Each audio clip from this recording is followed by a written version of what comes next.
Hi friends, ಇವತ್ತು ನಾವು VTU Java programming lab first ಮತ್ತೆ ಸೆಕೆಂಡ್ ಸೆಮಿಸ್ಟರ್ ಸ್ಟೂಡೆಂಟ್ಸ್ಗೆ ಇರುವ ಮೂರನೇ ಪ್ರೋಗ್ರಾಮ್ ಶಿಫ್ಟ್ ಆಪರೇಷನ್ಸ್ ನ ಹೇಗೆ ಮಾಡೋದು ಅಂತ ನೋಡೋಣ.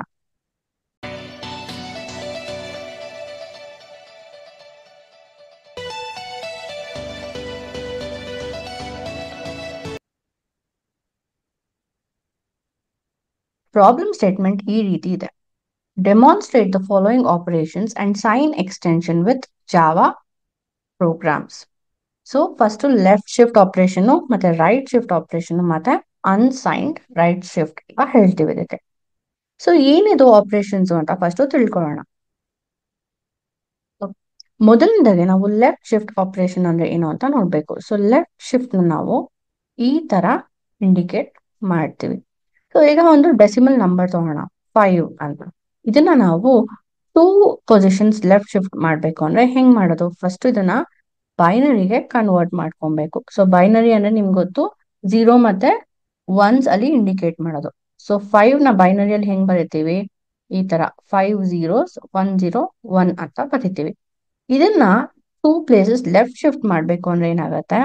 ಈ ಕಡೆ ಶಿಫ್ಟ್ ಮಾಡ್ತಾ ಇರ್ತೀವಿ ಲೆಫ್ಟ್ ಅನ್ನು. ಇದೆಲ್ಲಾನು 2 ಪ್ಲೇಸ್ ಹಿಂದೆ ಬರುತ್ತೆ. ಸೊ ಈ 2 ಇದು ಈ ಕಡೆ ಹೋಗತ್ತೆ. ಸೊ ಇದ್ರ ರಿಸಲ್ಟ್ ಏನಾಗತ್ತೆ?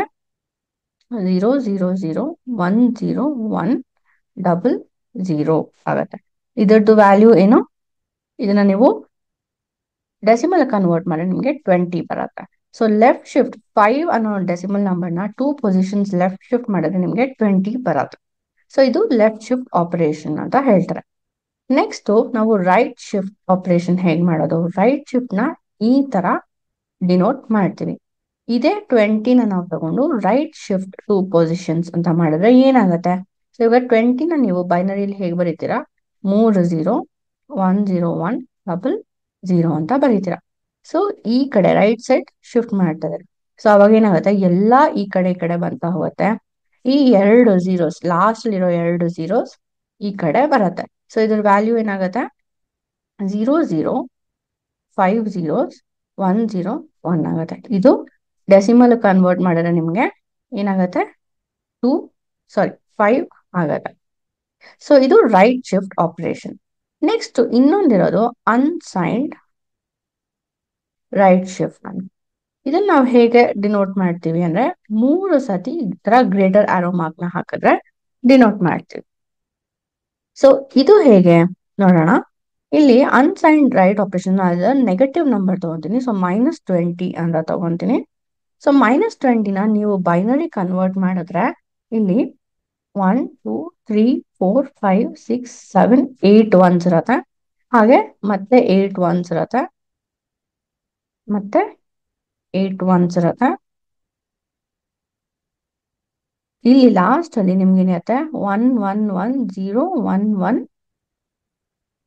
0 0 ಅಂತ ಇರುತ್ತೆ. ಇದು last digit. So unsigned right ಅಂತ ಆಗ್ತದೆ. ಸೊ ಎಲ್ಲಾನು ರೈಟ್ ಸೈಡ್ ಆಗ್ತದೆ. ಇಲ್ಲಿ ನಾವು ಇದನ್ನ ಮಾತ್ರ ಶಿಫ್ಟ್ ಮಾಡಲ್ಲ, ಫುಲ್ ಈ ಕಡೆಯಿಂದ ಶಿಫ್ಟ್ ಮಾಡ್ತಾ ಇದೀವಿ. ಸೊ 2 ಪೊಸಿಷನ್ ಶಿಫ್ಟ್ ಮಾಡ್ತಾ ಇದೀವಿ ಅಂದ್ರೆ ನಾವು ಏನಾಗುತ್ತೆ? ಇದೆಲ್ಲಾನು ಈ ಕಡೆ ಶಿಫ್ಟ್ ಆಗಿ ಈ ಲಾಸ್ಟ್ 2 0 ಈ ಕಡೆ ಹೊರಟೋಗುತ್ತೆ. ಸೊ ಅವಾಗ ಏನಾಗುತ್ತೆ? ನಿಮ್ಗೆ ಬರೋ ರಿಸಲ್ಟ್ 0 0 1 1 1 1 1 1 1 1 1 1 8 1s ಇರತ್ತೆ. ಇಲ್ಲೂ 8 1s ಇರತ್ತೆ. ಇಲ್ಲಿ ಲಾಸ್ಟ್ ಅಲ್ಲಿ ಏನಾಗತ್ತೆ? 1 1 1 1 0 1 1 ಆಗತ್ತೆ. ಸೊ ಈ ತರ ನಿಮ್ಗೆ ವ್ಯಾಲ್ಯೂ ಬರುತ್ತೆ. ಅನ್ಸೈನ್ಡ್ ಅಂದ್ರೆ ಬರೀ ಇಲ್ಲಿಂದ ಮಾತ್ರ ತಗೊಳಲ್ಲ, ನೀವು ಫುಲ್ ರೈಟ್ ಸೈಡ್ ಇಂದ ಶಿಫ್ಟ್ ಮಾಡ್ತೀರಾ. ಇದು ಲೆಫ್ಟ್ ರೈಟ್ ಮತ್ತೆ ಅನ್ಸೈನ್ಡ್ ರೈಟ್ ಶಿಫ್ಟ್ ಆಪರೇಷನ್ಸ್. ಈಗ ನಾವು ಪ್ರೋಗ್ರಾಮ್ ಬರೆಯೋದಕ್ಕೆ ಶುರು ಮಾಡೋಣ. ಪ್ರೋಗ್ರಾಮ್ ತುಂಬಾನೇ ಸಿಂಪಲ್ ಆಗಿದೆ, ನೋಡೋಣ. ಇಲ್ಲಿ ನಾನು ಒಂದು ಇಂಟೆಲಿಜೆ IDEಯಲ್ಲಿ ಪ್ರೋಗ್ರಾಮ್ ನ ಬರಿತಾ ಇದೀನಿ. ನೀವು ಎಕ್ಲಿಪ್ಸ್ ಅಥವಾ ವಿಜುವಲ್ ಸ್ಟುಡಿಯೋ ಕೋಡ್ ಈ ತರ ಯಾವುದೇ IDEಯಲ್ಲಿ ಬೇಕಾದ್ರೂ ನೀವು ಪ್ರೋಗ್ರಾಮ್ ನ ಬರಿಬಹುದು. ನಾನೊಂದು ಕ್ಲಾಸ್ ನ ಕ್ರಿಯೇಟ್ ಮಾಡಿದ್ದೀನಿ, ಶಿಫ್ಟ್ ಆಪರೇಷನ್ ಡೆಮೋ ಅಂತ. ಹಾಗೆ ಒಂದು ಮೇನ್ ಮೆಥಡ್ ನ ಕ್ರಿಯೇಟ್ ಮಾಡಿದ್ದೀನಿ. ಸೊ ಫಸ್ಟ್ ನಾನು ಏನ್ ಮಾಡ್ಬೇಕು? ಸ್ಕ್ಯಾನರ್ ನ ಕ್ಲಾಸ್ ನ ಇಂಪೋರ್ಟ್ ಮಾಡ್ಕೊಬೇಕು. So scanner is equal to new scanner system dot in. ನನಗೆ ಸ್ಕ್ಯಾನರ್ ಕ್ಲಾಸ್ ಯಾಕೆ ಬೇಕು ಆಬ್ಜೆಕ್ಟ್? ಯಾವ್ದಾದ್ರು ಯೂಸರ್ ಇನ್ಪುಟ್ ತಗೊಳ್ಳೋದಕ್ಕೆ ಬೇಕು. ಸೊ ಒಂದು ಪ್ರಿಂಟ್ ಸ್ಟೇಟ್ಮೆಂಟ್ ಹಾಕ್ತೀನಿ. ಲೆಫ್ಟ್ ಶಿಫ್ಟ್ ಆಪರೇಷನ್ ಅಂತ ಒಂದು ಟೈಟಲ್ ನ ಕೊಡ್ತೀನಿ. ಈಗ ಯೂಸರ್ನ ಕೇಳ್ತೀನಿ ಎಂಟರ್ ನಂಬರ್ ಅಂತ. ಯೂಸರ್ ಎಂಟರ್ ಮಾಡೋ ನಂಬರ್ನ ನಾನು ಇಲ್ಲಿ ಇನ್ಪುಟ್ ಅಲ್ಲಿ ತಗೊಂತೀನಿ. ಸೊ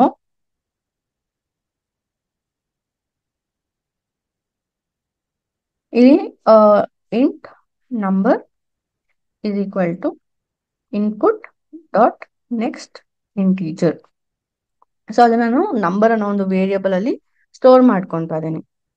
ನೆಕ್ಸ್ಟ್ ನಾನು ಯೂಸರ್ನ ಮತ್ತೆ ಪೊಸಿಷನ್ ಎಷ್ಟು ಪೊಸಿಷನ್ಸ್ ನಾನು ಶಿಫ್ಟ್ ಮಾಡಬೇಕು ಅಂತ ಕೇಳ್ತೀನಿ. Enter the number of positions. So ಅದನ್ನ ನಾನು POS ಅನ್ನೋ ಒಂದು ವೇರಿಯಬಲ್ಗೆ ತಗೊಂಡಿನಿ. So input dot next int. So ಈಗ ನಂಗೆ ನಂಬರ್ ಸಿಕ್ತು, ಇನ್ಪುಟ್ ಸಿಕ್ತು. ಈಗ ನಾನು ಆಪರೇಷನ್ ಮಾಡಬೇಕು. So int result is equal to left ಶಿಫ್ಟ್ಗೆ ಈ ತರ ಲೆಸ್ ದೆನ್ ಸಿಂಬಲ್ ನ 2 ಸತಿ ಬರೀಬೇಕು, ಪೊಸಿಷನ್. ಈಗ ನಾನು ಅದನ್ನ ಪ್ರಿಂಟ್ ಮಾಡ್ತೀನಿ. ಸೊ ಇಲ್ಲಿ ಏನಂತ ಪ್ರಿಂಟ್ ಮಾಡ್ತೇನೆ? Result of left shift operation is ಅಂತ ಪ್ರಿಂಟ್ ಮಾಡಿ ಪ್ಲಸ್, ಸೊ ಇಲ್ಲಿ ನಾನು %d ಅಂತ ಕೂಡ ಕೊಡ್ಬೋದು, ಇಲ್ಲಿ ಕೊಡ್ತೇನೆ. ಸೊ ಇದು ನನಗೆ ಲೆಫ್ಟ್ ಶಿಫ್ಟ್ ಆಪರೇಷನ್ ನ ಪ್ರಿಂಟ್ ಮಾಡ್ತದೆ. ನೆಕ್ಸ್ಟ್ ಇದೇ ತರ ನಾನು ರೈಟ್ ಶಿಫ್ಟ್ ಮಾಡಬೇಕು. ಸೊ ನಾನು ಮತ್ತೆ ಇದೆಲ್ಲಾನು ಸೇಮ್ ಸ್ಟೇಟ್ಮೆಂಟ್ಸ್ ನ ಬರಿಬೇಕು, ಬಟ್ ರೈಟ್ ಶಿಫ್ಟ್ ಆಪರೇಷನ್ಗೆ ಬರಿಬೇಕು. ಸೊ ನಾನು ಇಲ್ಲಿ ಕಾಪಿ ಪೇಸ್ಟ್ ಮಾಡ್ತಾ ಇದೀನಿ. ಹಾಗೆ ಏನೇನ್ ಬೇಕೋ ಅಲ್ಲಿ ಚೇಂಜಸ್ ಮಾಡ್ಕೊಂತೀನಿ. So right shift operation, enter a number, correct. ಇಲ್ಲಿ ನಾನು ಮತ್ತೆ ಡಿಕ್ಲೇರ್ ಮಾಡೋದು ಬೇಡ, ಯಾಕಂದ್ರೆ ನಾನು ಆಲ್ರೆಡಿ ಡಿಕ್ಲೇರ್ ಮಾಡ್ಬಿಟ್ಟಿದ್ದೀನಿ. ಸೊ ಈ ಡಿಕ್ಲರೇಷನ್ಸ್ ನ ತೆಗಿತೀನಿ. Enter the number of positions, result of the right shift operation is ಅಂತ ಕೊಡ್ತೀನಿ. ಇಲ್ಲಿ ನಾನು ಲೆಫ್ಟ್ ಶಿಫ್ಟ್ ಮಾಡ್ತೇನೆ. ರೈಟ್ ಶಿಫ್ಟ್ ಮಾಡೋದಕ್ಕೆ ಈ ತರ ಡಬಲ್ ಗ್ರೇಟರ್ ದೆನ್ ಸಿಂಬಲ್ ನ ಹಾಕ್ಬೇಕು. ನೆಕ್ಸ್ಟ್ ಇಲ್ಲಿ ನಾನು ಈ ರೈಟ್ ಶಿಫ್ಟ್ ಆಪರೇಷನ್ ಆದ್ಮೇಲೆ ಅನ್ಸೈನ್ ರೈಟ್ ಶಿಫ್ಟ್ ಮಾಡಬೇಕು. ಅದಕ್ಕಿಂತ ಮುಂಚೆ ಒಂದು ಇಫ್ ಸ್ಟೇಟ್ಮೆಂಟ್ ಬರೀತೀನಿ. ಇಫ್ ಇನ್ಪುಟ್ ಆಗಿರೋ ನಂಬರ್ ಇಸ್ ಲೆಸ್ ದೆನ್ 0, ಅವಾಗ ಏನಾಗುತ್ತೆ, ರೈಟ್ ಶಿಫ್ಟ್ ಮಾಡಿದಾಗ ನಮ್ಗೆ ಅಂದ್ರೆ ನೆಗೆಟಿವ್ ನಂಬರ್ ಏನಾದ್ರು ಇನ್ಪುಟ್ ಮಾಡಿದ್ರೆ ನಮ್ಗೆ ಮತ್ತೆ ರಿಸಲ್ಟ್ ಕೂಡ ನೆಗೆಟಿವ್ ಆಗೇ ಬರುತ್ತೆ. ಅದಕ್ಕೆ ಒಂದು ಸ್ಟೇಟ್ಮೆಂಟ್ ನ ಇಲ್ಲಿ ಕೊಡ್ಬೇಕು. V observe that even after the right shift operation, the sign bit of negative number is preserved. ಅಂದ್ರೆ ನಾವು ರೈಟ್ ಶಿಫ್ಟ್ ಮಾಡಿದ್ಮೇಲೂ ಅದು ನೆಗೆಟಿವ್ ಆಗೇನೆ ಇದೆ. ಇದನ್ನ ಏನಂತ ಕಾಲ್ ಮಾಡ್ತೀವಿ? We call this as sign extension. So ಇದನ್ನ ನಾವು ಪಾಸಿಟಿವ್ ಆಗಿ ಮಾಡ್ಬೇಕು ಅಂತಂದ್ರೆ ನಾವು ಅನ್ಸೈನ್ಡ್ ರೈಟ್ ಶಿಫ್ಟ್ ನ ಮಾಡ್ಬೇಕು. ಸೊ ಇವಾಗ ನಾವು ಅನ್ಸೈನ್ಡ್ ರೈಟ್ ಶಿಫ್ಟ್ ಆಪರೇಷನ್ ನ ಮಾಡೋಣ. ಅದಕ್ಕೆ ನಾನು ಮತ್ತೆ ಇದೇ ಸ್ಟೇಟ್ಮೆಂಟ್ಸ್ ನ ಕಾಪಿ ಪೇಸ್ಟ್ ಮಾಡ್ತೀನಿ. ನೋಡಿದ್ರೆ ಈ ಪ್ರೋಗ್ರಾಮ್ ಎಷ್ಟು ಸಿಂಪಲ್. ನಿಮ್ಗೆ ಈ ಸ್ಟೇಟ್ಮೆಂಟ್ಸ್ ಜ್ಞಾಪಕ ಇದ್ರೆ ಸಾಕು. ಅದ್ರಲ್ಲಿ ಎಕ್ಸ್ಪೆಷಲಿ ಈ ಸ್ಟೇಟ್ಮೆಂಟ್ ಜ್ಞಾಪಕ ಇರಬೇಕು. ಅಂದ್ರೆ ನೀವು ಲೆಫ್ಟ್ ಶಿಫ್ಟ್ ಮತ್ತೆ ರೈಟ್ ಶಿಫ್ಟ್ ಮತ್ತೆ ಅನ್ಸೈನ್ಡ್ ರೈಟ್ ಶಿಫ್ಟ್ ಮಾಡುವಂತ ಸಿಂಬಲ್ಸ್ ಜ್ಞಾಪಕ ಇರಬೇಕು ಅಷ್ಟೇನ. Unsigned right shift operation, enter a number, input ತಗೊಂತಾ ಇದೀನಿ. Enter the number of positions, again input ತಗೊಂತಾ ಇದೀನಿ. ರೈಟ್ ಶಿಫ್ಟ್ ಆಪರೇಷನ್ ಮಾಡ್ತಾ ಇದೀನಿ. ಇಲ್ಲಿ result of unsigned right shift operation is ಅಂತ ರಿಸಲ್ಟ್ ನ ಪ್ರಿಂಟ್ ಮಾಡ್ತಾ ಇದೀನಿ. ಸೊ ಇಷ್ಟೇ. ಇದು ತುಂಬಾ ಸಿಂಪಲ್ ಅಲ್ವಾ?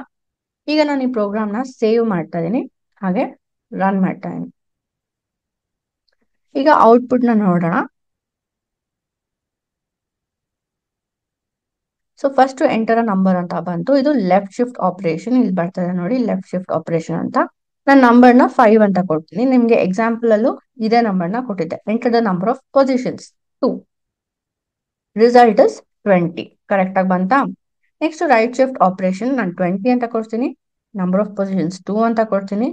ರೈಟ್ ಶಿಫ್ಟ್ ಇದು ಆಪರೇಷನ್ ರಿಸಲ್ಟ್ ಬಂದ್ಬಿಟ್ಟು 5 ಬಂತು.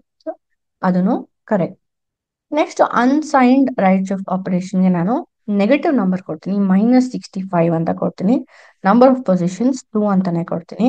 ಈಗ ನೋಡಿ ಈ ತರ ಒಂದು ಪಾಸಿಟಿವ್ ನಂಬರ್ ಬರ್ತದೆ. ಅದೇ ಇವಾಗ ನಾನು ಮತ್ತೆ ಒಂದು ಎಕ್ಸಾಂಪಲ್ ತೋರಿಸಿ ರನ್ ಮಾಡ್ತೀನಿ. ಲೆಫ್ಟ್ ಶಿಫ್ಟ್ ಆಪರೇಷನ್ ಅದೇ ಕೊಡ್ತೀನಿ. ರೈಟ್ ಶಿಫ್ಟ್ ಆಪರೇಷನ್ಗೆ -65 ಅಂತ ಕೊಡ್ತೀನಿ. ನೋಡಿ ನೆಗೆಟಿವ್ ನಂಬರ್ ಬಂತು -17 ಅಂತ. ಯಾಕಂದ್ರೆ ನಾವು ರೈಟ್ ಶಿಫ್ಟ್ಗೆ ನೆಗೆಟಿವ್ ನಂಬರ್ ಕೊಟ್ರೆ ನಮಗೆ ವ್ಯಾಲ್ಯೂ ಕೂಡ ನೆಗೆಟಿವ್ ಆಗೇನೆ ಬರುತ್ತೆ. ಅದನ್ನ ನೀವು ಜ್ಞಾಪಕ ಇಟ್ಕೊಬೇಕು. ಅದಕ್ಕೋಸ್ಕರ ನಾವು ಅನ್ಸೈನ್ಡ್ ರೈಟ್ ಶಿಫ್ಟ್ ಮಾಡಬೇಕು. ಅವಾಗ ಅದು ಸೈನ್ ನ ಇಗ್ನೋರ್ ಮಾಡುತ್ತೆ. ಸೊ -65 ಅನ್ಸೈನ್ಡ್ ಅಲ್ಲಿ ಮತ್ತೆ 2 ಕೊಟ್ರೆ ಅದು ಪಾಸಿಟಿವ್ ವ್ಯಾಲ್ಯೂ ಬಂತು. ಇಲ್ಲಿ ನಾವು ಬರ್ದಿರೋ ಸ್ಟೇಟ್ಮೆಂಟ್ ಕೂಡ ಪ್ರಿಂಟ್ ಆಗಿದೆ. So number is less than 0 ಅಂದ್ರೆ ಅದು ನೆಗೆಟಿವ್ ನಂಬರ್ ಆಗಿದ್ರೆ ಅದನ್ನ ನಾವು ಸೈನ್ ಎಕ್ಸ್ಟೆನ್ಷನ್ ಅಂತ ಕರಿತೀವಿ ಅಂತ ಹೇಳ್ತಾರೆ. ಸೊ ಈ ಪ್ರೋಗ್ರಾಮ್ ನಿಮ್ಗೆ ಬರೆಯೋದು ಅರ್ಥ ಆಯ್ತಲ್ವಾ?